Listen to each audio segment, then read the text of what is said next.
Hi, I am Michael Shermer, the director of the Skeptic Society, the publisher of Skeptic Magazine. We investigate claims of the paranormal, pseudoscience, and fringe groups and cults and claims of all kinds between. Science and pseudoscience and non-science, junk science, voodoo science, pathological science, bad science, non-science, and plain old nonsense. And unless you've been on Mars recently, you know there's a lot of that out there.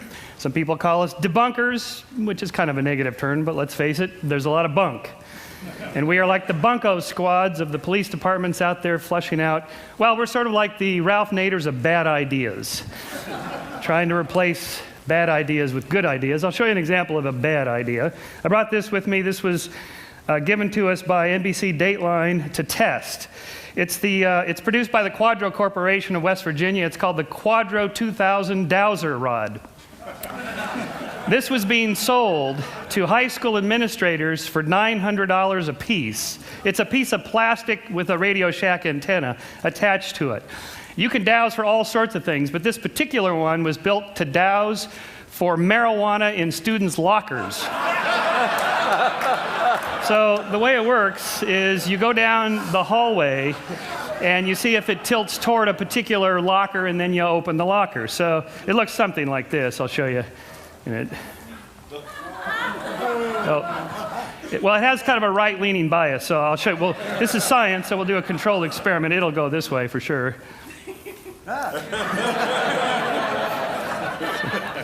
Sir, you want to empty your pockets, please, sir? So the question was, can it actually find marijuana in students' lockers? And the answer is, if you open enough of them, yes. But in science, we have to keep track of the misses, not just the hits, and that's probably the key lesson to my short talk here, is that this is how psychics work, astrologers and tarot card readers and so on. People remember the hits, they forget the misses. In science, we have to keep the whole database and look to see if the number of hits is somehow stands out from the total number that you would expect by chance. In this case, we tested it. We had two opaque boxes, one with government-approved THC marijuana and one with nothing, and it got it 50% of the time, which is exactly what you'd expect with a coin flip model. So that's just kind of a fun little example here of the sorts of things we do. Skeptic is the quarterly publication. Each one has a particular theme. Like this one is on the future of intelligence. Are people getting smarter or dumber? I have an opinion of this myself because the business I'm in. But in fact, people, it turns out, are getting smarter. Three IQ points per 10 years going up. Sort of an interesting thing. With science, don't think of skepticism as a thing, or even science as a thing. Are science and religion compatible? It's like, is science and plumbing compatible? They're just two different things. Science is not a thing, it's a verb. It's a way of thinking about things. It's a way of looking for natural explanations for all phenomena. I mean, what's more likely, that extraterrestrial intelligences or multidimensional beings travel across the vast distances of interstellar space to leave a crop circle in Farmer Bob's field in Pucker Brush, Kansas to promote Skeptic.com, our webpage? Or is it more likely that a reader of Skeptic did this with Photoshop?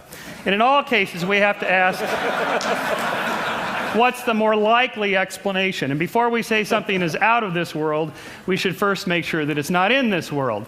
What's more likely, that Arnold had a little extraterrestrial help in his run for the governorship, or that the World Weekly News makes stuff up? And part of that, the same theme, is expressed nicely here in the Sidney Harris cartoon. For those of you in the back, it says here, then a miracle occurs. I think you need to be more explicit here in step 2. This single slide completely dismantles the intelligent design arguments. There's nothing more to it than that. You can say a miracle occurs, it's just that it doesn't explain anything. It doesn't offer anything. There's nothing to test. It's the end of the conversation for intelligent design creationists. Whereas, and it's true, scientists sometimes throw terms out as linguistic place fillers, dark energy or dark matter or something like that. Until we figure out what it is, we'll just call it this. It's the beginning of the causal chain for science. For intelligent design creationists, it's the end of the chain. So again, we can ask this, what's more likely, are UFOs, alien spaceships, or perceptual cognitive mistakes, or even fakes? This is a UFO shot from my house in Altadena, California, looking down over Pasadena. And if it looks a lot like a Buick hubcap, it's because it is. You don't even need Photoshop, you don't need high-tech equipment, you don't need computers. This was shot with a throwaway Kodak Instamatic camera. You just have somebody off on the side with a hubcap ready to go, camera's ready, that's it. So although it's possible that most of these things are fake or illusions or so on, and that some of them are real, it's more likely that all of them are fake, like the crop circles. On a more serious note, in all of science, we're looking for a balance between data and theory. In the case of Galileo, he had two problems when he turned his telescope to Saturn. First of all, there was no theory of planetary rings, and second of all, his data was grainy and fuzzy, and he couldn't quite make out what it was he was looking at.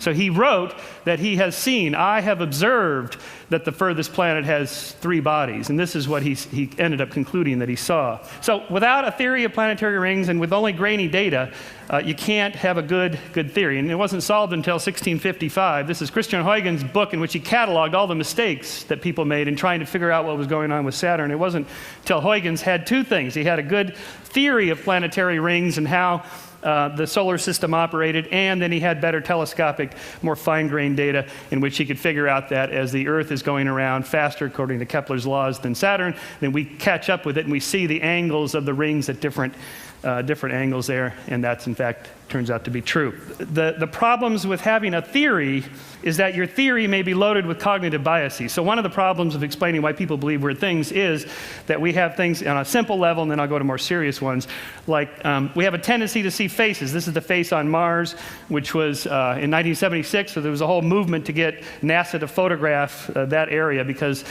people thought this was monumental architecture made by Martians.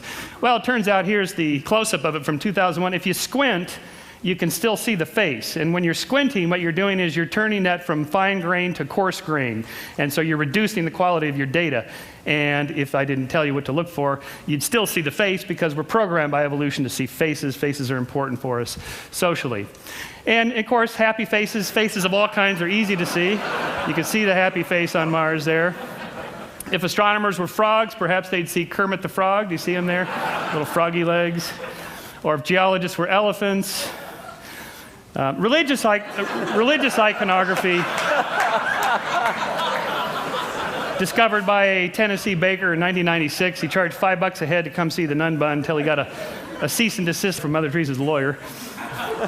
Here's Our Lady of Guadalupe and Our Lady of Watsonville, just down the street, or is it up the street from here? Tree bark is particularly good because it's nice and grainy, branchy, black and white, splotchy, and you can get the pattern-seeking. Humans are pattern-seeking animals. Here's the Virgin Mary on the side of a glass window in Sao Paulo.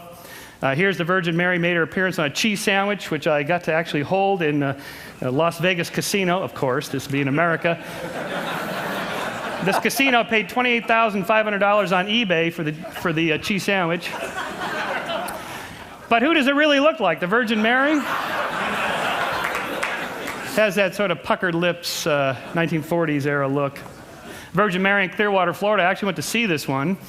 There was a lot of people there of the faithful come to be in their wheelchairs and crutches and so on. And we went down and investigated. This to give you a size, that's Dawkins, me, and the amazing Randy next to this 2.5 story size image. All these candles, so many thousands of candles people had lit in tribute to this.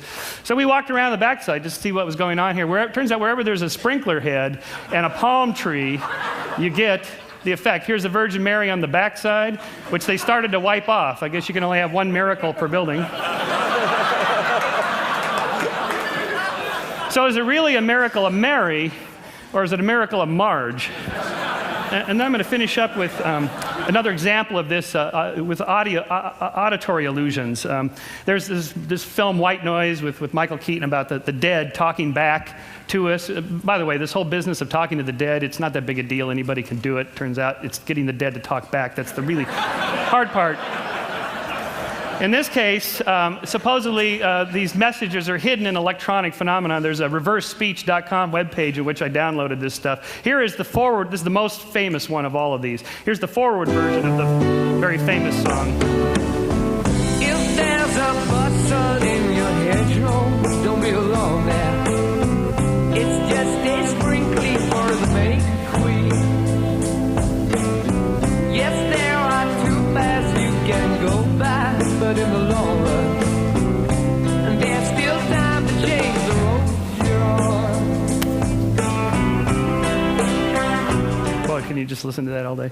All right, here it is backwards, and see if you can hear the hidden messages that are supposedly in there.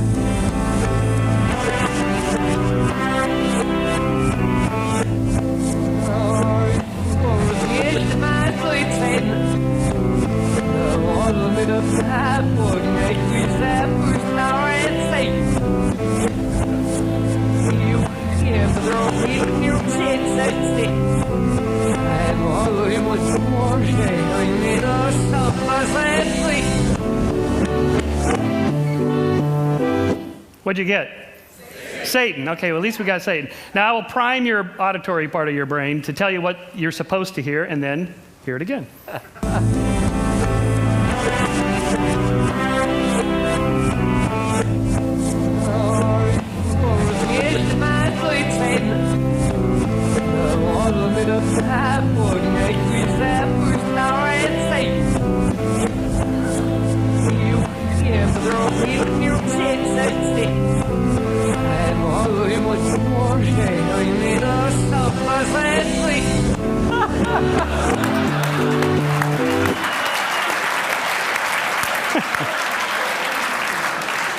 You can't miss it when I tell you what's there.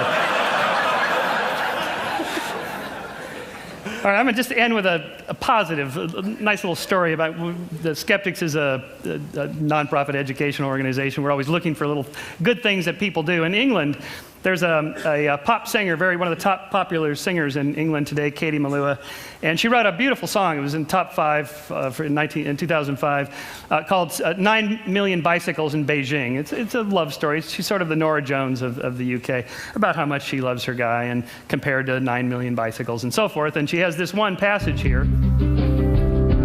We are 12 billion light years from the edge. That's a guess. No one can ever say it's true, but I know that I will always be with you.